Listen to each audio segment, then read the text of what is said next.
অসম্ভব, দেহবাদী। আমাদের দেহবাদী করে কোরআন হাদিসের কথা বললে দেহবাদী। এদের তো বলেন যে আমরা চেহারা দেখুন কিনা জান্নাতে অনুভব করবো, মানে ওর দেখা চেহারা, যদি বল চেহারা দেখুন কিনা বলে হ্যাঁ চেহারা তো, যদি বলে চেহারা দেখছেন তাহলে চেহারা আছে। এখন বললাম আমরা চেহারা দেখো কি অনুভব করবে। আচ্ছা, তো চেহারা কোন দিকে দেখবেন? আমরা কোন দিকে দেখবো? উপরের দিকে। কারণ আসো কোথায়? আসো উপরে। কিছু জান্নাত হচ্ছে আরশের নিচে, জান্নাত হচ্ছে আরশের নিচে, ফেরদাউস হচ্ছে আরশের নিচে।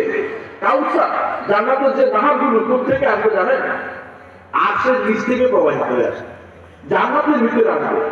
বিশাল জান্নাত, ওই জান্নাতে যে নাহার আসবে আরশের নিচ থেকে আসবে। হাদিসে আসছে মিনহা তাতাফাজ্জারু আনহারুল জান্নাহ, ওখান থেকে আরশের আরশ থেকে নিচ থেকে জান্নাতের, এই জান্নাতের ভিতরে কাউসার আসবে। এই কাউসার